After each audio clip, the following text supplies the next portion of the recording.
Season 3 ended with a bit of a whimper, and I'm going to be covering seasons 4, 5, and 6 in this video, but first, I want to talk about some of the decisions that the creators of this show had made, and the reasons behind it in the previous 3 seasons of my last video. In an interview with Rotoscopers asking why they decided to switch the pilots and the lions, Lauren Montgomery said, "I'm a slave to my nostalgia for the original where the colors were all wonkadoo and wrong colors and the wrong lions, but that's just kind of what I remember from being a kid, and more so than Keith being in the Black Lion, I remember Keith wearing red. He was the red guy. He always wore red. And so when I would see people kind of change things up for the comics or for other Voltron shows, they would usually change the outfits, and Keith would be wearing black, Lance would be wearing red, and Allura would be wearing blue. And that just weirded me out. I was like, no, that's not the right character. You're all wrong. But first, thanks to Atlas VPN for sponsoring this video. Cybersecurity is no joke, especially in our modern day, and we all need to be protected. Plenty of emails and advertisements are hosting malware to try and target you and your information. That's why Atlas VPN is here to block those malicious ad links and notifies you when someone tries to steal your data. And it only costs $1.70 a month for 3 years plus 6 months extra. That's 86% off. You can protect your computer and your smartphone, keep your Google searches private, and unlock streaming content from all over the world. And it's super easy to use. You can see me use it right now. All you need to do is connect to their servers, and you can choose what country you want the world to think you're in. Just follow the link below and you can get Atlas VPN's big deal of only $1.70 a month for 3 years plus 6 months extra. One thing in this interview that made me very happy was Zarkon being poisoned by the Quintessence. I mentioned in my previous video that I don't really much care for villains being turned evil due to supernatural forces, a la Garmadon from Ninjago. Watch my Ninjago video here. But in this interview, they asked if Zarkon would have remained good had he not been poisoned by the Quintessence. And Joaquin Dos Santos said, "I personally think that he had very ideological differences with the way Al4 saw things, even without the Quintessence coming into play. I think they came from very opposite ends of societal places. They didn't see eye to eye, but nothing quite on the level that this has taken had he not encountered that Quintessence. Had they never discovered Voltron, even if they had resorted to war, it would have been pretty much a smaller fallout. Something bad would have happened in their galaxy, but he wouldn't have this whole world domination that he's been going on because of his obsession." Now, when it comes to the show slowly shifting and giving into shipping culture and appealing to the LGBT, and then immediately pulling the rug from all of that, there's a quote from Joaquin Dos Santos that I feel more people should hear. A lot of people don't understand that you need to work ahead of schedule in order for these to release on a regular interval. So when asked the most challenging part of producing these shows, he said, "Managing, I think, our personal expectations. We create a certain bar for ourselves and then keep trying to surpass that each and every season for ourselves, I think, more than anybody else. We'd love to say that we take everybody's feedback into account and build it into the story, but animation just doesn't allow for that. We're so far ahead of this that episodes and art are already done long before it ever airs. So for us, it's just managing our own expectations and making sure that we are able to produce the show and keep it at a high level without killing tons of people in the process." Meaning that if you think you can just watch a season, email the writers, and expect changes to happen in the next season, you're wrong. You're already too late. I know it's pretty standard in most industries, especially animation, where there's a lot of planning that needs to be done. Planning for some shows, like pre-planning for some shows, can take up to like a year or more. It's insane. I know when it comes to a lot of authors, a lot of the big name authors, when they sign a deal with a publisher and they sign a book deal, usually it's for like a trilogy. And before the first book gets released, the trilogy's already written.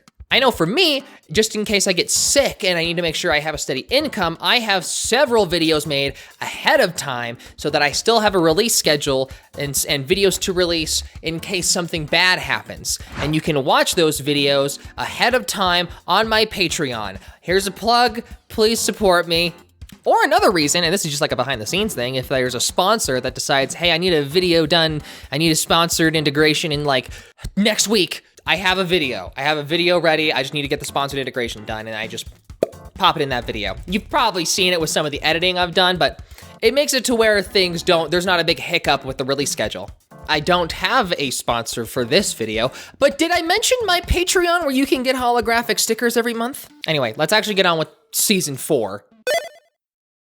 The Galro still got lots of that quintessence, and the Blades of Marmora are upset about it. I love this scene. That's Keith, in case you couldn't tell, and they plan on leaving whether or not you're in that ship, but Keith goes out of his way to grab their teammate. That's not how the Blades do things, and is arguably a really dumb move. But Keith is a leader, and he knows you don't leave someone behind, but that also means he may not be fit to be one of the Blades. He waves it over, saying their teammate had the intel they were getting, but we all know that's not really what's going on in his heart. I support your decision to continue with your Marmora training, but not at the expense of the team. Keith is getting to the point where he can't really be a paladin of Voltron since he's so caught up with his blade buddies, so now there's inner strife in the team.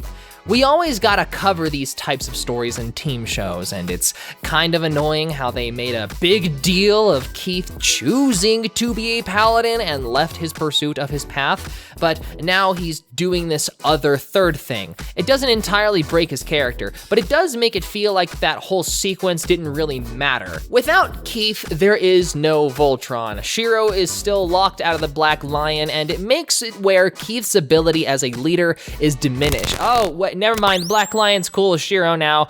I guess Keith is just sort of defecting from the Paladins now. Keith thinks the Blades are doing more good than Voltron right now, so he's leaving. I feel like this is a step back for his character. He just doesn't feel like he can be a leader. Of course, Shiro is nice about it, but I wouldn't be. This does solve the awkward situation of there being 6 pilots and 5 lions, but that's not really a problem when you really think about the logistics. Now, another popular character is gone. Are we going to get a new mullet-haired antagonist to replace Keith like they did with Shiro?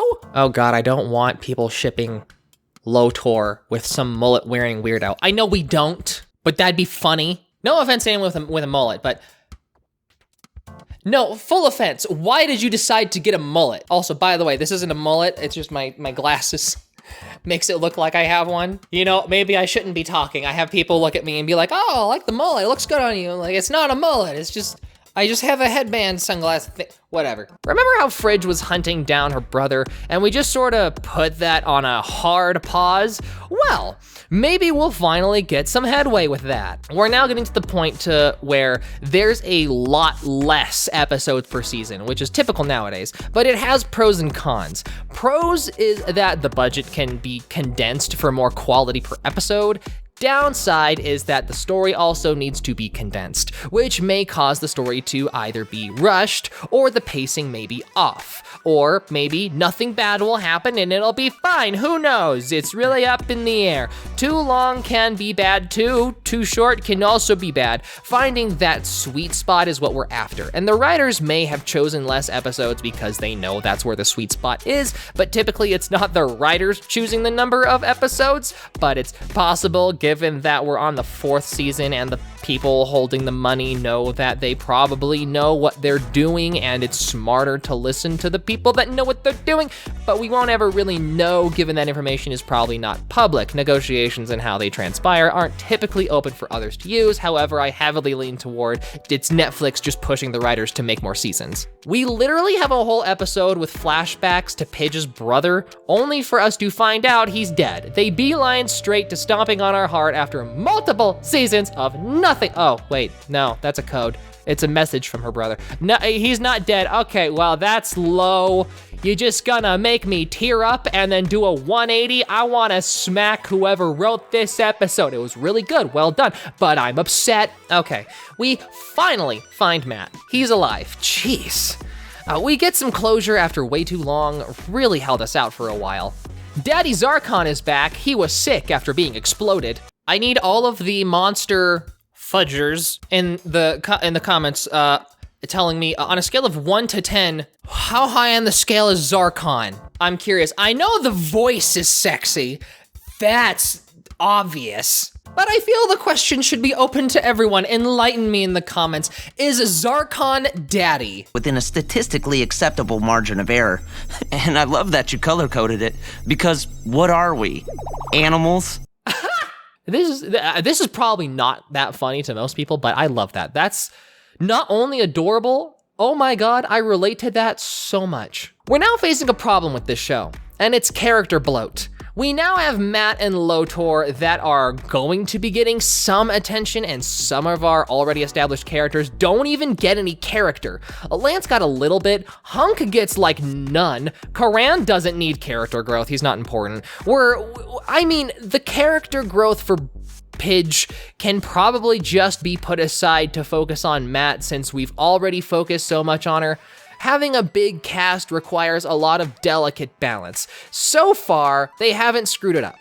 I'm actually surprised how well they've been doing, except for Hunk. Hunk is just a joke character and it's a little annoying. But other than that, Hagar knows that Lotor is doing his own secret building of Voltron-powered ships, and now Daddy Zarkon is angry. Okay, you know how I said Karan doesn't need a character growth? Well, for some reason we have a filler episode where Karan goes ham on their PR and runs a bunch of shows to boost public morale, and it's like, why would you commit an episode to this when you already have so few episodes? And then again, they have a D&D episode later on, which I'm going to skip because it's also filler, so I don't know. It's fun, sure, but I question why they would do this. Lotor and his D&D buddies go back to the destroyed Galra homeworld, where we find out he's actually rebuilding an inter-reality gate that his mom made so he can get some of that quintessence juice. I guess he doesn't know that it drove his mom and dad crazy, or maybe he doesn't care, who knows? As if it didn't already echo Star Wars, now we get a proper rebel group complete with brownish tan motifs doing dogfights in space. It's the natural progression of things, I get it, but also, gosh, they couldn't have at least gave the rebels some color, maybe like the colors of Voltron, since that's what's inspired them to fight. Oh god, that's horrifying. Oh, they dead. This just got real. Lotor's D&D buddies think he's going off his rocker, so they want to turn him in to save their hides, so the conventionally attractive one stuns him. Little do they know, Lotor is an octopus. He got no bones, so he ejects the tanky one and Delta's out of there. I can't get over the BS of this scene when Zarkon is chasing Lotor. I get that Lotor has a super special ship beyond reality, so he gets a pass. But we're assuming Zarkon's ship are made out of normal periodic table metals, so there's no way they could get anywhere close to the sun. This is ridiculous. Was it a cool way to show off how resilient Lotor's ship was? Yes, but at what cost? Honestly, where would Zarkon be without Hagar? A great emperor always has an even greater evil witch lady, and turns out Voltron efforts to take over a Galra planet situation was a trap to lock them down. And Hexamite! The whole planet is a bomb, one that's big enough to wipe out several solar systems. No. Oh my goodness. Guys. Several solar systems? I could get it if they got a planet full of fancy gunpowder to blow up the whole planet. That's still really hard, but they have a massive Space Force armada stuff. It's possible, if you think of the scale of things, sure. I'd be willing to believe that, but destroying several solar systems, plural? You know how I talked about in the previous video how a lot of shows use a lot of techno mumbo jumbo and they do it bad? Well, this show doesn't necessarily do it bad. I believe that. I still hold to that belief. It's just that this completely breaks my suspension of disbelief. That is so outrageous, it's stupid. First we got that BS with the sun, that wouldn't, no. Wrong. And I'm specifically talking about Zarkon's ship. Lotor's ship also is really dumb, but fine, space magic. But now we have blowing up multiple solar systems with a single planet. One planet. I can maybe believe if the planet explodes and destroys its own solar system, if it's like a really, really big planet, like a gas giant, and they explain like, oh, it's gonna just not like destroy, like blow up the 2 planets around it, and then the debris will suffocate and destroy life on all the other planets, essentially destroying them. But this is reaching. I am a fan of science fiction. No, I take that back. I am a fan of realistic scientific foundations. Space is mostly just that, empty space. I don't think, like, it's, I feel like they're forgetting that. Literal stars can't destroy more than its own solar system. I'm sure there's like some sort of oddball cosmological event that happened that someone's gonna comment below and be like, well, actually this thing destroyed multiple, we don't know how big the planet is, fair. I'm just saying, I think it's really, really hard. It's not really that important. The Space Witch lady is Altean and they got magic blood powers, so they harken back to that when Allura fought her and just have her connect to the same magic stuff since they're both Altean and they break out of there. I appreciate them pulling that and remembering to touch up on what they established. I just wish it was better. Mullet Man kamikazes into the enemy shield. Lol, nope, never mind. We can't get rid of the popular sexy boy, so we got the popular sexy villain to lend a hand. And now that the Space Witch's ritual is interrupted, the planet won't be destroyed, and Team Voltron and Lotor win. I know we've had our differences in the past. I think it is time we had a discussion. The pacing with that season was really bad. I wish they committed the Koran episode to fleshing out the battle more. And I wish they made Allura's connection to the weird space magic stuff to have more of an impact, but there be more of a struggle for her. She seemed to just have it click and then they were out of there. Season 4 was okay. I'll say it was better than season 3, but then again, season 3 didn't leave a bitter taste in my mouth, so that's debatable. I like the progress we made in the story. I like the direction they're going in general. I just feel like it needed more episodes. It felt like Whiplash with how quick things resolved. In an interview with Screen Rant, Joaquim dos Santos was asked about why the show suddenly has shorter seasons. And he explains they initially had them written out for longer seasons, and they had to retroactively cut things up so they could fit into smaller seasons, essentially artificially creating more seasons. And boy, does it show. I just hope it gets better as the time goes on. It doesn't get better. They located Lotor, and Lotor has been giving them a bunch of info on the Galra to slowly get their trust. We got all the white-haired hotties in one place. This may cause a space-time breakdown in the fandom. Zarkon calls up his paladin besties and tells them that he has Smidge and Matt's dad hostage. He wants to trade for Lotor. Wait.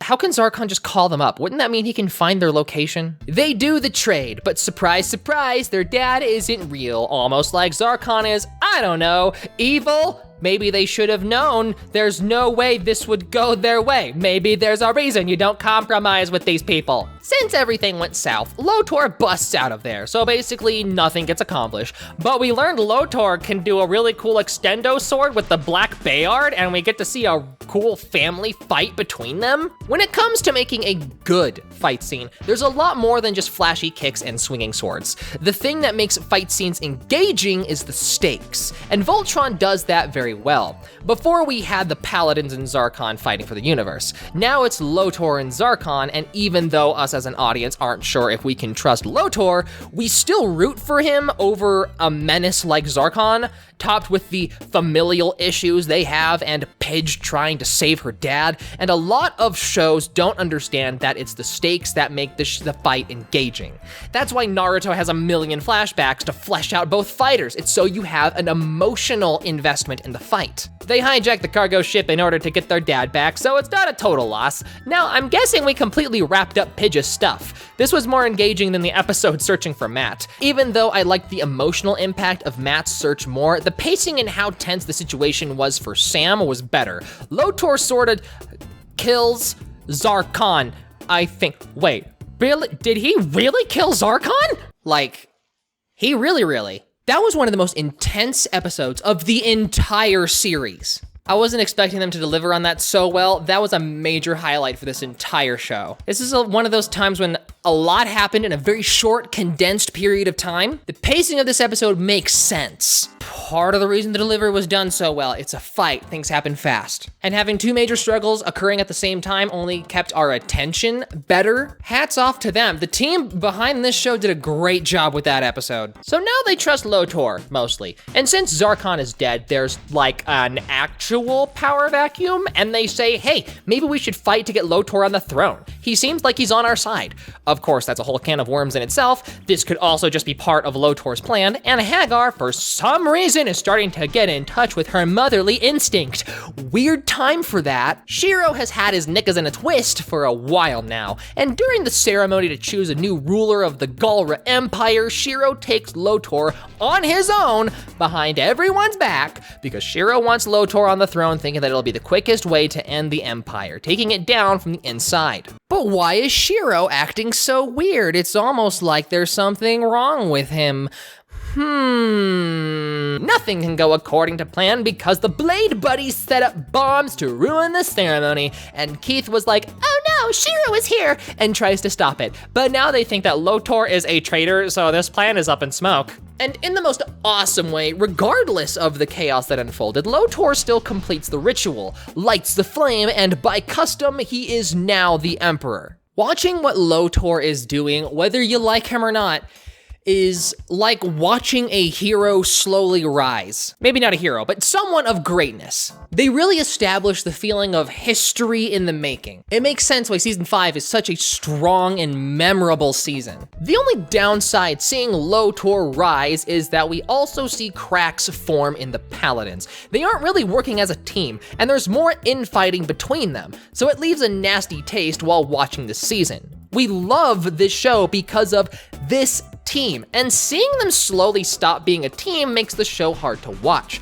The story is engaging, sure, but that doesn't excuse the fact that it makes the audience a little upset, reducing the joy of watching the show. We also see Lotor and Allura getting some alone time, and looks like the writers are teasing us with another possible weird love dynamic, and I don't like it. Well, I like it. She can keep her hands off of Lance. I keep forgetting you're here. So can I come out now? Okay. I should give this back to you, How are you able to use it? because it used to be mine.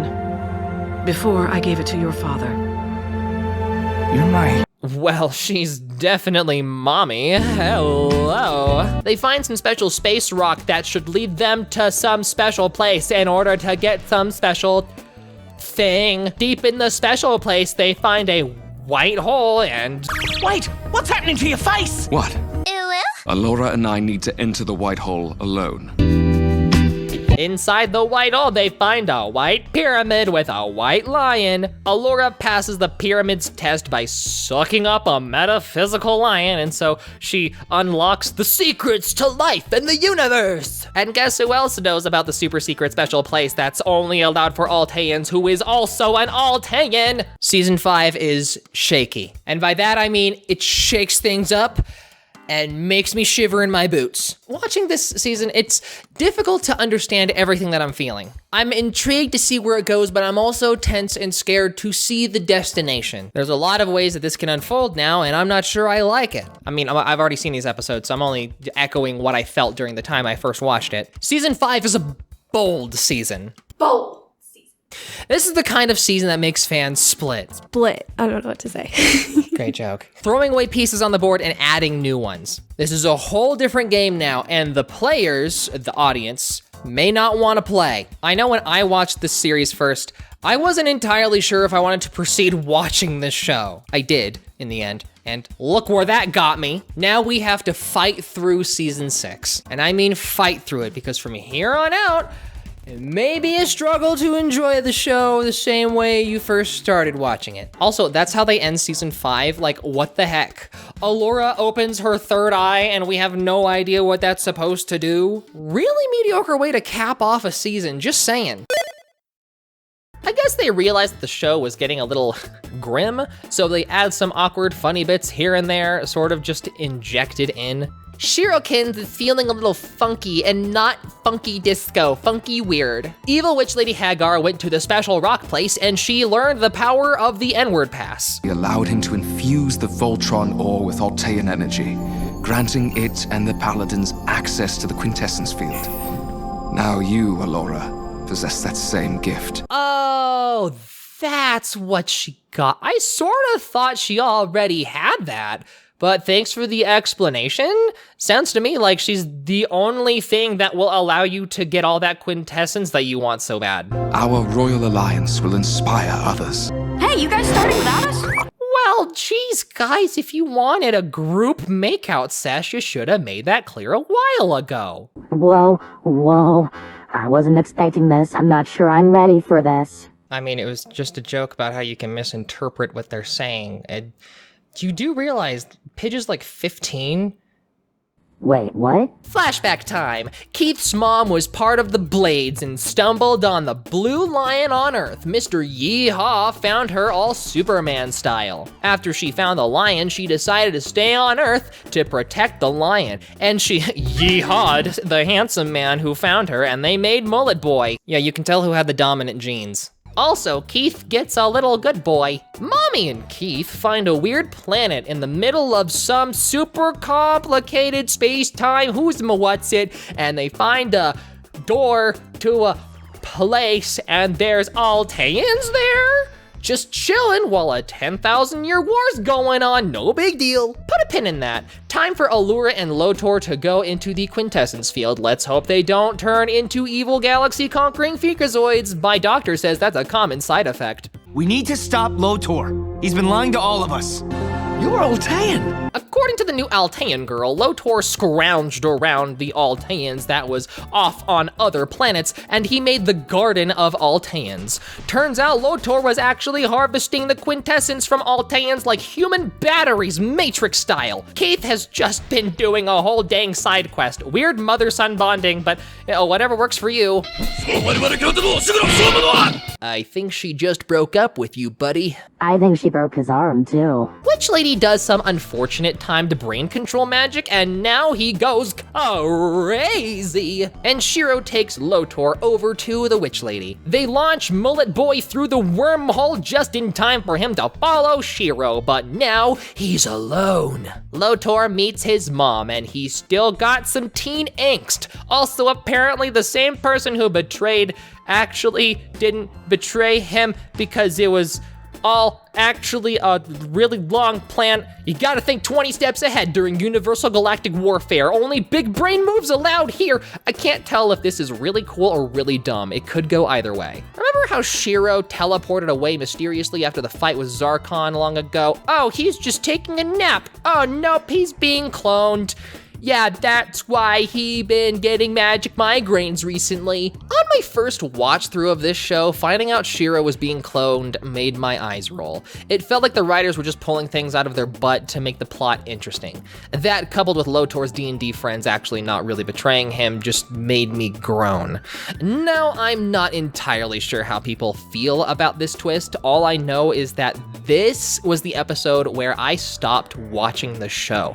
I fell off. The writing was already condensed and going in a bunch of different directions, and it didn't give the plot time to really breathe. This just jerked everything into a whole new direction, and the whiplash made me leave the ship. And this is why I harp on pacing so much. It's more important than people think. You can't just beeline to the good stuff, even though we really want to. And frankly, seeing so many parallels to Star Wars is making my eyes roll. I mean, you have a cloning facility? You mean like in Star Wars? Zarkon was so damaged he needed cool power armor. You mean like Darth Vader? Eventually I stopped seeing it as a coincidence, and then I started seeing it as a ripoff. I can confidently say that Voltron is not a ripoff of Star Wars, but it feels like every time they run out of ideas to keep the audience engaged, they just pluck something from Star Wars and toss it in. You're my brother. I love you. I love you too, Keith.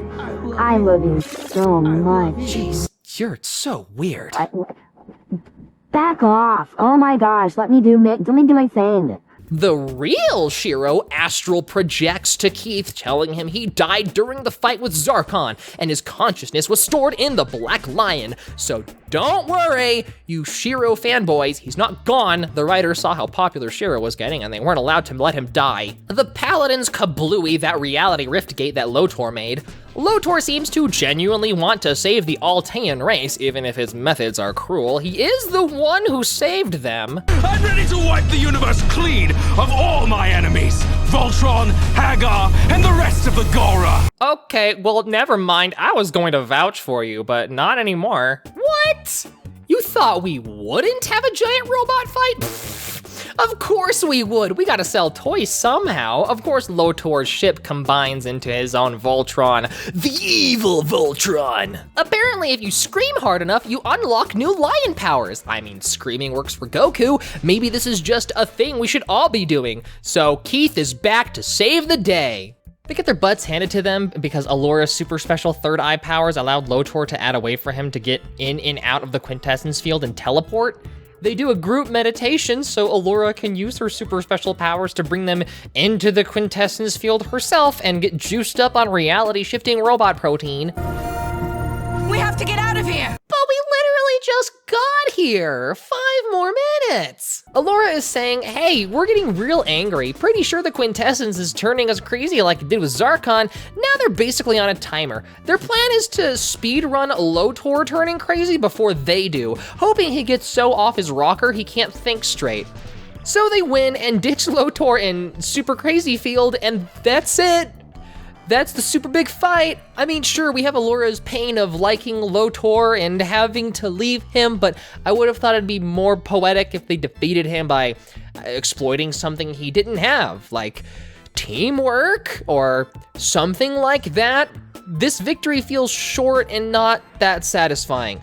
We had a cool little fight, but it didn't really do much. Then they sacrifice their ship in order to close those space-time reality rifts, and they do a whole, oh no, we're losing our home moment, but it's all so rushed that it doesn't really have that great of an impact. Not only was the end of a great antagonist rushed, but everything else they're doing afterward is rushed. The best part of the end is that Alora uses her super cool magic powers to suck out Shiro's consciousness from the Black Lion and injects it back into his cloned body, and for some reason, space magic turns your hair white. Shiro's all better now. Oh gosh, he leaned on Keith. Time to overanalyze and read too much into that. There's only one place that has the plans necessary to build a replacement for the Castle of Lions. Karan gave them to my dad. We're going home.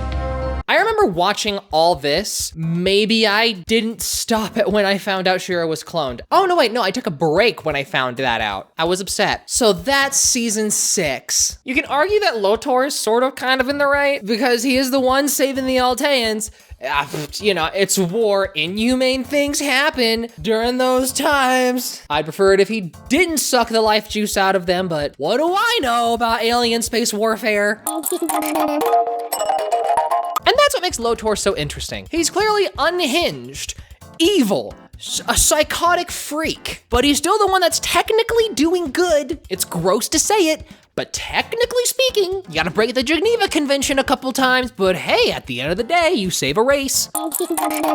Lotor is just playing by bad guy rules. Like, he's leaning very heavily toward, like, bad guy antagonist, but he's skewed a little bit toward anti-hero. Marginally, I'm not saying he is one, because he isn't, marginally toward that. Season 6 was a lot. I think people were starting to get fatigued around here when this show was rolling out, or at the very least I was. And from what I've read on the common consensus of the internet, my hair is in my face. From what I've seen on the common consensus of the internet, it's around season 7 and 8 when things start getting bad. I would argue it's around season 6, but whatever. The ideas set place in this show are good, and even though I would have just preferred Shiro just being mind-controlled instead of cloned, I still think the writing and ideas are good. I just wish they had more episodes for us to ruminate on it longer. Up until this point, I don't feel like there's actually a problem per se with the writing. It's with Netflix wanting to pump out more seasons and keep people engaged in a very quick succession of time in order to capitalize on the popularity of the show. But sadly, that's